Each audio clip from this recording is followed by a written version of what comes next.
شہرن متتابعا فی الظہر والعصر والمغرب والعشاء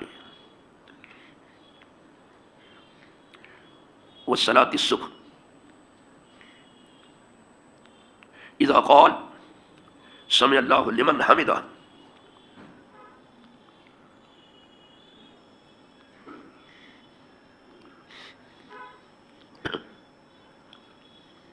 من الرکعۃ الآخرۃ یدعو علی احیاء من بنی سلیم علی رعل وذکوان وعصیہ ویؤمن من خلفہ، رواہ ابو داؤد۔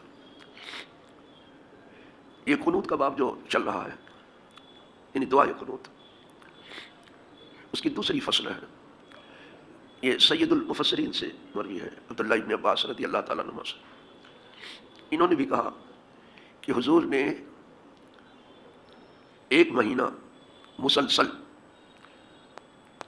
دعائے قنوت پڑھی، لیکن ان کے ہاں اتنا زیادہ ہے کہ ظہر میں بھی پڑھی، عصر میں بھی پڑھی، مغرب میں بھی پڑھی، اور عشاء میں بھی پڑھی، اور صبح میں بھی پڑھی، یعنی 5 نماز میں، مگر 1 مہینہ۔ ایک چیز تو یہ ہے۔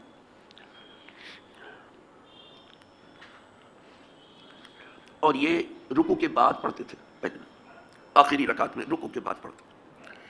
دوسرے یہ جن قبائل عرب کے لیے حضور نے دعائے ہلاکت فرمائی، ان کا یہاں نام آیا۔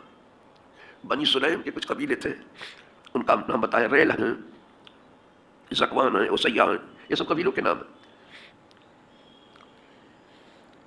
ان کے لیے دعائے ہلاکت فرمایا، یعنی پتا تھا حضور کا کہ کن لوگوں نے ان قرہ کو شہید کیا ہے، جس کو سن چکے ہو پہلی فصل، تو ان کے لیے دعائے ہلاکت فرمائی۔ ابھی نبی کی دعا ہے، یہ سب تباہ ہو گئے، کوئی بچا نہیں، لیکن صرف 1 مہینہ۔ اور حضور اس دعا کو زور زور سے پڑھتے تھے، دعائے ہلاکت کو، بربادی کی دعا، ہلاکت کی دعا، ضرر کی دعا، زور زور۔ پیچھے جو لوگ کھڑے ہوتے تھے وہ آمین کہتے تھے، اتنا اس میں ہے، اس حدیث میں، لیکن 1 مہینے سے زیادہ نہیں۔ ایک حدیث ہو گئی، اب دوسری بھی سن لیجیے۔ وعن انس، اب یہ حضرت انس سے ہے، ان النبی صلی اللہ علیہ وسلم قنط شہرا ثم ترکہ، حضور صلی اللہ علیہ وسلم نے 1 مہینے یہ دعائے قنوت پڑھی، جس میں عرب کے بعض قبائل کے لیے جو قتل میں ملوث تھے، آپ نے ہلاکت کی دعا کی، صرف 1 مہینہ، اس کے بعد چھوڑ دیا۔ یہ حضرت انس کی بات ہے، بس 1 مہینہ پڑھا، جب چھوڑ دیا تو 5 نماز میں چھوڑ دیا، بس۔ ایک تیسری حدیث بھی سن لیجیے، تو بات تھوڑا اور پکی ہو جائے گی۔ یہ محدثین جو حدیثیں لاتے ہیں، جتنی ملتی ہے ان کو، اس کو لانے کی کوشش کرتے ہیں۔ تیسری حدیث میں ہے کہ مالک اشعری سے، مالک اشعری کہتے ہیں، یہ تابعی ہے، صحابی نہیں ہے، میں نے اپنے باپ سے پوچھا، قلت لابی یا ابت، میں نے اپنے باپ سے پوچھا، اے میرے باپ، انک قد صلیت خلف رسول اللہ صلی اللہ علیہ وسلم، اے میرے باپ، آپ نے تو حضور کے پیچھے نماز پڑھی، صحابی ہیں آپ، وہ ابی بکر اور ابو بکر کے پیچھے نماز،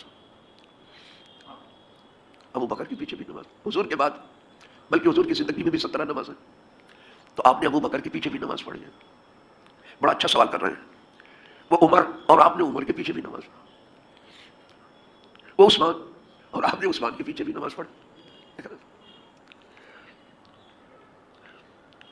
وہ علی اور علی کے پیچھے بھی پڑھی، یعنی چاروں خلفاء کے پیچھے بھی پڑھی، اور خود حضور کے پیچھے بھی پڑھی۔ تو آپ کو اس دعائے قنوت کا حال زیادہ معلوم ہونا چاہیے کہ ہے کیا، اس کے بارے میں پوچھو۔ ہم تو سنی ہوئی بات کرتے ہیں اور پڑھی ہوئی بات کرتے ہیں، جو کتابوں میں آیا تو یہ کریں گے۔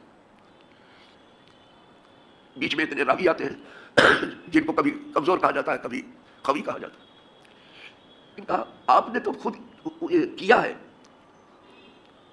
آپ نے خود پڑھا ہے اس کو، تو آپ بتائیے مجھے یہ کیا ہے۔ اب سنیے ان کا جواب، دعائے قنوت کے بارے میں پوچھ رہے ہیں۔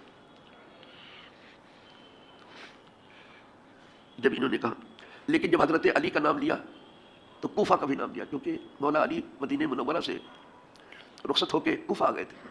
آپ کے زیادہ چاہنے والے کوفہ ہی میں تھے. بات سمجھ. تو کوفہ میں بھی جو مولا علی کے پیچھے آپ نے نماز پڑھی وہ 5 سال ہے. یہ بھی بتا رہے ہیں بہت ڈیٹیل میں. آپ نے کوفہ میں علی کے پیچھے 5 سال نماز پڑھی. تو آپ سے اچھا تو کوئی نہیں بتا سکتا. بہت پیارا سوال. ایسے ہی سوال ہونا چاہیے. اب بڑی تفصیل سے کہا. اور صحابہ تو کوفہ گئے نہیں, صرف علی تھے. تو ایک وجہ تو یہی تھی علی کے کوفہ جانے کی کہ آپ کے چاہنے والے کوفہ میں زیادہ تھے, اس لیے گئے کوفہ. اور پھر مدینہ منورہ سے رخصت ہو کے گئے. دوسری وجہ یہ بتاتے ہیں کہ مولا علی نہیں چاہتے تھے کہ مدینۃ الرسول میں کوئی خون خراب ہو, اس لیے آپ کوفہ چلے گئے, ورنہ آپ کے چاہنے والے یمن میں بھی تھے. لیکن یہ تو طے ہے کہ کوفہ میں بہت چاہنے والے تھے. وہ جو کوفہ کے لوگ تھے, کوفی تھے, وہ دل سے اس وقت بھی امام حسین کو چاہتے تھے, دل سے چاہتے تھے. لیکن جان اور مال, آل اور اولاد کی ہلاکت کے ڈر سے وہ عبید اللہ ابن زیاد کے ساتھ. جب دنیا کا نقصان لوگ دیکھتے ہیں, میری بھی جان جائے گی, مال بھی جائے گا, اولاد, اس میں جو ڈٹے رہے اپنے عشق و محبت پر, وہ شہید کر دیے گئے یا قید خانے میں ڈال دیے گئے. سب کو عبید اللہ ابن زیاد نے قید خانے میں ڈال دیا تھا. اسی میں مختار ثقفی بھی تھا جس نے 6 سال کے بعد امام کا بدلہ لیا اور ایک ایک کو چن کر کے ایسا مارا ہے. وہ رہتی دنیا تک یاد, جس طرح سے امام کو شہید کیا اس طرح سے ان کو مارا اور سب کا سر کاٹ ڈالا تھا. جس دنیا کے لیے یہ کام کیا تھا لوگوں نے, وہ دنیا ان کے کام نہ آئی اور کسی کے کام نہ آئی, نہ آئے گی, نہ ہمارے نہ آپ کے. ہم چاہے جتنا اس کو چاہتے ہیں, یہ ہم کو نہیں چاہیے. ہمارا چاہنے والا اللہ اور اللہ کا رسول. یہ دنیا تو ہماری چاہنے والی نہیں, اور اللہ والے لوگ.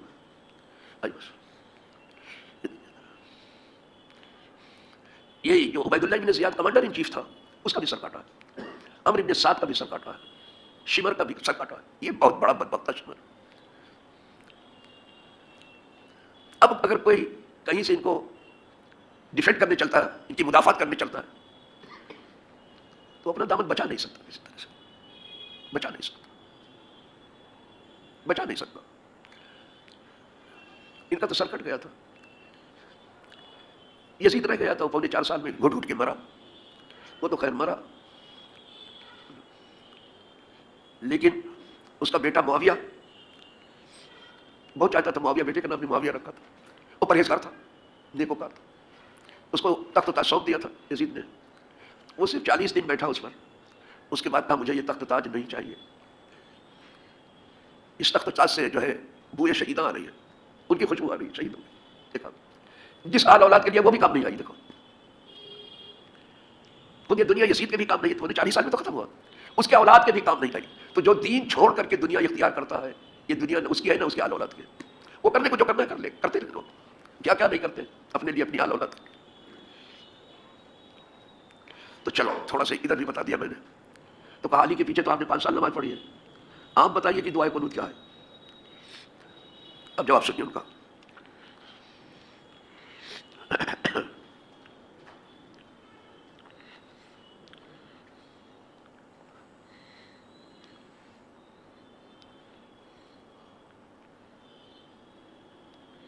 نہ بھائی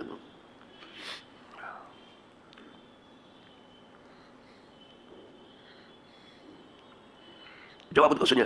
کالا اے بنیا, اے میرے بچے. جب انہوں نے کہا اے میرے باپ, تو جواب میں انہوں نے بھی کہا اے میرے بچے, اے میرے بیٹے. پیار سے جواب دیا. اے بنیا محدث, یہ جواب ہوگا. اے میرے بچے, یہ محدث ہے, یعنی نئی چیز ہے. یہ کبھی نہیں تھی, نئی چیز ہے. یہ نہ فجر میں ہے, لیکن اگر امام شافعی کے ماننے والے پڑھتے ہیں اور اس کا جواب دیتے ہیں تو ٹھیک ہے. آدمی اپنے جواب میں صحیح بھی ہوتا ہے, مختی بھی ہوتا ہے, اس پر کوئی گفتگو نہیں ہے. لیکن انہوں نے بھی کہہ دیا کہ اے میرے بیٹے, یہ نئی چیز ہے, اسی کو بدعت کہتے ہیں. یہ بدعت ہے, نئی چیز جو نکلی ہے وہ بدعت ہے. اچھا, اسی لیے یہ غیر مقلد امام شافعی کو بھی نہیں مانتا. جو مقلد غیر مقلد ہیں ان کو بھی نہیں مانتے. کہتے ہیں غیر مقلد کے 2 اصول, اطیعوا اللہ و اطیعوا الرسول, بس 2. صرف اللہ کی اطاعت کرو, اللہ کے رسول. وہ اولو الامر منکم وغیرہ نہیں پڑھتے. کیا ان کی گفتگو ہے اور کیا ان کے دلائل ہیں. جب کبھی بیٹھتے ہیں نا کسی کا سامنے فوراً ڈھیر ہو جاتے ہیں. لیکن جو پڑھا لکھا نہ ہو اس کو تو ایسا چکما دیتے ہیں, اوہ یہ سمجھتا ہے کہ اب تک بالکل غلطی کرتے نہیں لوگ ٹھیک کر رہے ہیں، اور یہ قرآن و سنت کے پابند ہیں.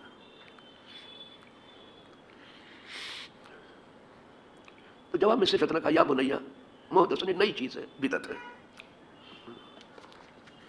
تو امام کو بھی بدعتی کہیں. ارے ان کو امام کو بدعتی کہنے میں کتنی دیر لگے گی. کیا بتایا جائے. بڑے بڑے لوگوں کو یہ کہہ چکے جو جی میں آیا، ان کا منہ بھاڑ کی طرح سے کھلا ہوا ہے، جو منہ میں آتا ہے. اب پتہ چلا مذہب حنفی کس قدر مضبوط ہے. سارے دلائل جتنے ایسا مذہب حنفی پر ہے. یعنی ہم لوگ جو کر رہے ہیں یہ قنوت ہے جو جماعت پڑھ جاتی ہے، یہ ہمیشہ رہی. اور وہ جو فجر میں پڑھ جاتی ہے شوافی کے ہاں ان کے اپنے دلائل ہیں، امام کے دلائل ہیں. تو ظاہر ہے جو جواب دینے والا جواب دیتا ہے چاہے امام ہی کیوں نہ ہو، تو کہیں مصیب ہوتا ہے، کہیں مفتی ہوتا ہے، کہیں ٹھیک جواب دے پاتا ہے، کہیں کمزور ہو جاتا ہے.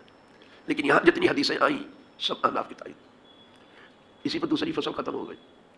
لیکن دو ہی حدیث یہ کہ سبق ہوا. اب تیسری بھی پڑھیں گے پھر سلام پڑھیں گے. ابھی تو اسی پہ اکتفا فرمائیے. وآخر دعوانا ان الحمد للہ رب العالمین.